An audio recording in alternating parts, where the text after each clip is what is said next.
శ్రీమాత్రే నమః. ప్రేక్షకులకి ఆ లలితాంబిక అమ్మవారి యొక్క అనుగ్రహం పరిపూర్ణంగా కలగాలని మనస్ఫూర్తి కోరుకుంటూ, ఈ యొక్క ఆగస్టు మాసంలో ద్వాదశ లగ్నాల వారికి, ద్వాదశ రాశుల వారికి, లగ్నం తెలియని వారి రాశి నుంచి చూసుకోండి ఏ విధంగా ఉండబోతుంది, గ్రహస్థితి ఏ విధంగా ఉంది అని చెప్పి చూసుకున్నట్లయితే మనకి వృషభ రాశిలో గురువు కుజుడు కలిసి ఉన్నారు. ఆ యొక్క కుజుడు 27వ తేదీ నుంచి మిథునంలోకి మారుతున్నాడు.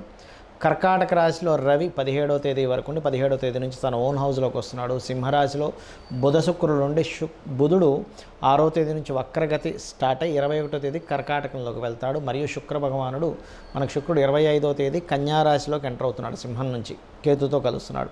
సో సింహంలో కేతు శుక్రులు 25వ తేదీ నుంచి ఉంటారు. మరియు అదేవిధంగా మీనంలో రాహువు, వక్రించినటువంటి శని మనకి కుంభరాశిలో ఉన్నాడు.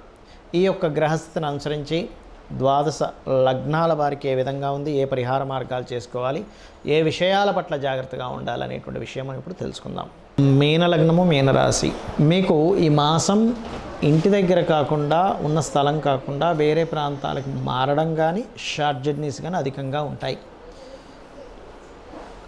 ఎవరికైనా ఏదైనా మధ్యవర్తిత్వంగా ఉంటే నచ్చజెప్పడము, మీరు కొన్ని విషయాలను మీరు టేకప్ చేయడం ద్వారా కొంత మీకు లబ్ధి, అది భూ వివాదం కావచ్చు, భూమికి సంబంధించిన కమిషన్ కావచ్చు, ఏదైనా ఒక కొత్త ప్రయత్నం వేరే ప్రాంతానికి వెళ్ళి చేయడం వల్ల కావచ్చు, ల్యాండ్ కావచ్చు, గృహం కావచ్చు, ఏదైనా కానీ. అలాగే గతంలో వివాదాస్పదంగా ఉన్నటువంటి కొన్ని అన్నదమ్ములతోని, అక్కచెల్లెలతో ఉండే కొన్ని వివాదాలు కొంత మాట్లాడుకోవడం వల్ల మీకు క్లియర్ అవుతాయి. అలాగే కమర్షియల్ స్పేసెస్ ఏవైతే ఉంటాయో అటువంటి వాటి మీద ఇన్వెస్ట్మెంట్ చేయడం, అటువంటి వాటి మీద ధ్యాస వెళ్ళడం, అటువంటివి తీసుకోవడం అనేటువంటి చాలా స్పష్టంగా గోచరిస్తుంది. గవర్నమెంట్ కాంట్రాక్ట్స్ చేసినటువంటి ధనం రావడము, తండ్రి ద్వారా ధనం రావడము, లేదా మెడికల్ రంగాల్లో ఉండేటువంటి వారికి కొంతవరకు ఊరట లభించడము, మెడికల్ రంగాల ద్వారా లేనట్లయితే రాజకీయ సంబంధించినటువంటి పరిచయాల వల్ల కొంతవరకు కాంట్రాక్ట్స్ రావడం అనేటువంటి స్పష్టంగా చూపిస్తుంది. 25వ తేదీ లోపలే, ముఖ్యంగా ఈ శుక్రుడు 6వ స్థానంలో ఉన్నందుకు స్త్రీ మూలకంగా కొన్ని మిస్కమ్యూనికేషన్స్, మీరు ఒకటంటే వాళ్ళు ఇంకొక రకంగా ప్రచారం చేసి మిమ్మల్ని డిఫేమ్ చేసేటువంటి యోగం ఉంది. స్త్రీల ముఖంగా, స్త్రీకి పురుషుడికి కూడా వర్తిస్తుంది, ఇద్దరికీ కూడా. అయితే ఈ నెల కాదు, ఆగస్టు సెప్టెంబర్ మాసంలో కూడా కొంతవరకు వివాహ నిర్ణయాలు, స్త్రీలను ముఖ్యంగా మీరు పార్ట్నర్షిప్స్ చేసుకుని, అది స్త్రీకి కూడా వర్తిస్తుంది, ఒకటి పురుషుడికే కాదు, స్త్రీకి కూడా స్త్రీని పార్ట్నర్షిప్గా తీసుకునే విషయంలోని కొంత చూసి తీసుకోండి. లేనట్లయితే ఏమవుతుందంటే వాళ్ళ వల్ల వివాదాలు వస్తాయి. అది కొంచెం చూసుకోండి కొద్దిగా. మీరు అందరికీ వర్తిస్తుంది, ఇది ఒకటి పురుషులకే వర్తించడం కాదు. అలాగే మీరు ఏదైనా ఒక ప్రాపర్టీ, ఇద్దరు మధ్యన ప్రాపర్టీ కొనుక్కున్నారు, ఒక ప్రాపర్టీని ఒక్కోసారి ఇద్దరికి డబ్బులు సరిపోవట్లేదు, ఇద్దరు కలిసి కొంటారు, అటువంటివి ఏమైనా తీసుకునేటప్పుడు డాక్యుమెంటేషన్ క్లియర్గా రాసుకోండి. ఉద్యోగ సంబంధించినటువంటి విషయంలో మాత్రం ఉన్న ప్రాంతంలో లోకల్గా కాకుండా బయట ప్రాంతాలకు వెళ్తే మీకు ఉద్యోగ అవకాశాలు వస్తాయి. గతంలో ఇప్పుడున్నటువంటి శని వక్రగతి మీకు ప్రత్యేకంగా శని వక్రగతి ఏలినాడు శని యొక్క ప్రభావం లేకుండా తగ్గిస్తుంది. అంటే దీనివల్ల ఏమిటి, గతంలో ఏదో ఇన్వెస్ట్మెంట్ చేశాము, అయ్యో అనవసరంగా ఇన్వెస్ట్మెంట్ చేశాము, దీంట్లో మనం అనవసరంగా ధనాన్ని వెచ్చించాము, తప్పు చేశాము అనుకునేటువంటి సిచ్యువేషన్ నుంచి మీరు సరిదిద్దుకునేటువంటి సిచ్యువేషన్ని శని భగవానుడు ఇస్తున్నాడు ఇక్కడ మీకు. అంటే ఏమిటి, ఇక్కడ ఎప్పుడైతే మీరు దీన్ని సరిదిద్దుకునేటువంటి దీంట్లో ఉంటారో ఖచ్చితంగా మీకు మంచి యోగం అనేటువంటిది కలగనుంది. ఇక ఉద్యోగ అవకాశాలు వస్తాయి. అందులో ముఖ్యంగా police department, banking, land revenue, లేకపోతే భూ సంబంధించినటువంటి రియల్ ఎస్టేట్ రంగాల్లోనే మీకు ఖచ్చితంగా ఉద్యోగ అవకాశాలు రానున్నాయి. ఇంపోర్ట్ ఎక్స్పోర్ట్ బిజినెస్ చేసేటువంటి వారికి చాలా అనుకూలంగా ఉంది, అందులో ఎటువంటి సందేహం లేదు. కొంచెం 17వ తేదీ వరకు మాత్రం ఈ గవర్నమెంట్ వ్యక్తులు కానీ వీళ్ళతో స్నేహం చేసేటప్పుడు కొంచెం 17వ తేదీ వరకు కాస్త చూసుకొని స్నేహాలు చేయండి. ఇక మీరు చేయవలసినటువంటి దేవతారాధన, రాజరాజేశ్వరి అమ్మవారి యొక్క ఆరాధన, సుబ్రహ్మణ్యేశ్వర స్వామి యొక్క ఆరాధన చేయండి. మరియు సూర్య భగవాను ఎక్కువగా నమస్కారం చేసుకుంటూ ఉండండి. గోవుకి బెల్లము, క్యారెట్లు, మినుములతో చేసినటువంటి పదార్థం ఏదైనా సరే తినిపించండి. శ్రీమాత్రే నమః. మనం గోచార ఫలితాలు చెప్పుకునేటప్పుడు 90% ఆఫ్ పీపుల్కి కరెక్ట్గా జరుగుతున్నట్టు అనిపిస్తూ ఉంటే 5-10% ఆఫ్ పీపుల్కి ఏమవుతుందంటే ఇది ఈ వారం ఎందుకో నాకు కనెక్ట్ అవ్వలేదు, ఈ వారం అద్భుతంగా కనెక్ట్ అయిందని అనుకుంటూ ఉంటారు. దీనికి రీజన్ చెప్తాను నేను మీకు, గుర్తుపెట్టుకోండి. ఒకటేంటంటే గోచార ఫలితాలు కాలంలో ఇలా ఉందని చెప్పేది. దీనికంటే ముఖ్యంగా మీ యొక్క జన్మజాతకం.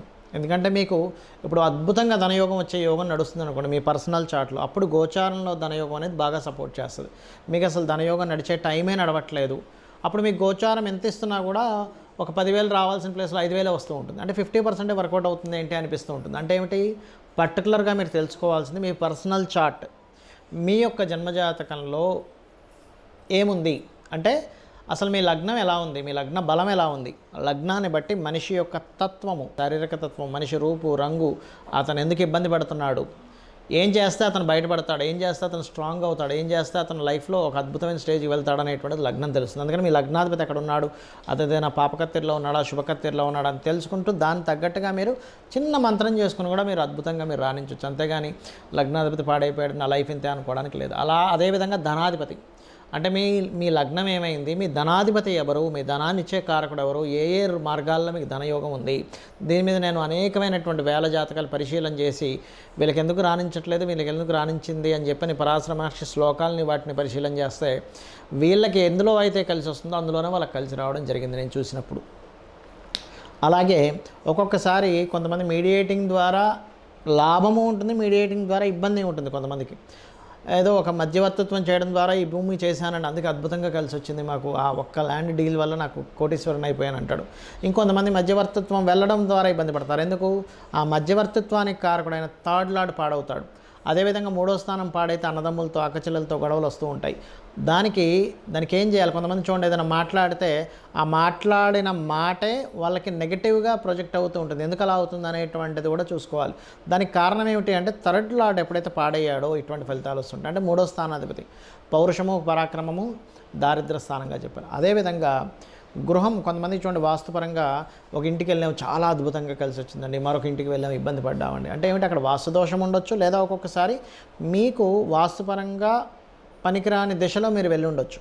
కాబట్టి మీ యొక్క జన్మజాతకం ఏం చెప్తుంది, మీ పేరులో ఉండే మొదటక్షరాన్ని తీసుకొని గోచారంలో ఉండేటువంటి గ్రహాలు అట్ ది సేమ్ టైం మీ పేరులో ఉండే మొదటక్షరాన్ని వర్గుతో నిర్ధారణ చేసి ఏ డైరెక్షన్లో ఉండాలి. అదేవిధంగా సంతాన అభివృద్ధి, మీ ప్లాంటరీ పొజిషన్స్ ఎటువంటి ఫలితాలను చూపిస్తున్నాయి, సంతానాన్ని ఏ రకంగా మీరు గైడ్ చేయగలిగితే అభివృద్ధి ఉంటుంది. ముఖ్యంగా అతి ముఖ్యంగా ఇక్కడ ఏంటంటే రుణము, రోగము, శత్రుత్వము ఇవి కలగకూడదని కోరుకుంటూ ఉంటారు ప్రతి ఒక్కరు కూడా. మరి ఈ యొక్క విషయాల నుంచి బయటపడాలంటే మీ ఉపాసనా మంత్రం ఏంటో తెలియాలి, మీరు ఎవరిని ఉపాసించాలో తెలియాలి. సహజంగా మేషము వృషభము అనుకుంటే మేషానికి సూర్యుడు అండి, వృషభానికి విష్ణువు, మిథునానికి అమ్మవారిని చెప్తూ ఉంటాం. కానీ మీ పర్సనల్ చార్ట్లో మీరు ఏ దేవతాదేవి ఉపాసన రోజు ఉదయం పూజ చేసేటప్పుడు ఒక 20 నిమిషాలు 10 నిమిషాలు ఎవరిని మీరు స్మరించుకుంటే, ఎవరికి మీరు నిత్య ఆరాధన చేసుకుంటే ఈ రుణ రోగ శత్రువుల నుంచి బయటపడతారనేటువంటిది మీ జన్మజాతకంలో ఉంటుంది. అలాగే వివాహ సమయం కూడా మీరు ఏ సమయంలో వివాహం చేసుకుంటే మంచిది, 22కా 23 25 వయసులోనా 27 సంవత్సరంలోనా 30వ సంవత్సరంలోనా అని ఒక 5 టైమ్స్ వస్తుంది ప్రతి వ్యక్తికి వివాహ సమయం అనేది. ఆ పర్టికులర్ అంశంలో చాలామంది రాంగ్ టైంలో వివాహం చేసుకోవడం ద్వారా ఇబ్బంది పడుతుంటారు. ఆ రకంగా వివాహ సమయం కానీ, ఇన్వెస్ట్మెంట్స్ కానివ్వండి, లైఫ్లో జరిగేటువంటి టర్నింగ్ పాయింట్స్ కానివ్వండి, మీరు ఉద్యోగం చేస్తే బాగుంటుందా, వ్యాపారం చేస్తే బాగుంటుందా అనేటువంటి అనేకమైన అంశాలు, లేదా విదేశాలకు వెళ్తే బాగుంటుందా అనేటువంటిది మీ పర్సనల్ చార్ట్లో పర్టికులర్గా ఉంటుంది. అయితే ఇక్కడ అందరికీ సందేహం ఏంటంటే మరి ఈ గోచారం ఎందుకు చెప్పుకుంటున్నాము, ప్రతి నెల ఆగస్టు ఫలితాలు అంటారు, సెప్టెంబర్ ఫలితాలు అంటారు, వార ఫలితాలు అంటే ఎందుకు అంటే మీకుండే కండిషన్. అంటే అలాంటి ఇప్పుడు మీరు ఒక దగ్గరికి వెళ్ళాలి, ఈ రూట్లో బాగా ట్రాఫిక్ జామ్ ఉంది అని తెలిసింది, మనం ఏం చేస్తాం, అమ్మో ఆ రూట్లో ట్రాఫిక్ జామ్ ఉంది అయితే ఇంకో రూట్లో వెళ్ళిపోదాం అంటాం. అంటే ఏంటి, ఇన్ఫర్మేషన్ మీకు ముందుగా తెలిసినప్పుడు మనం ఆ రూట్ మార్చుకొని సరైన సమయంలో సరైనటువంటి ప్రదేశానికి వెళ్తాం. అంటే ముందుగా తెలిసేటువంటి ఇన్ఫర్మేషన్ గోచారం ఫలితం అనేటువంటిది.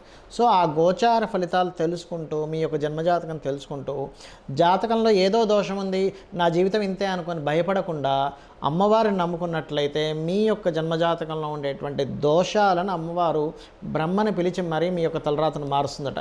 కాబట్టి ఈ రకంగా మీ యొక్క స్థితిగతులను తెలుసుకుంటూ గోచార ఫలితాల్లో ఎటువంటి పరిస్థితులు ఉన్నాయి అనేటువంటి దాన్ని తగ్గ మంత్రం చేసుకొని మీరు అమ్మవారి యొక్క అనుగ్రహానికి పాత్రలు అవ్వాలని కోరుకుంటూ శ్రీమాత్రే నమః.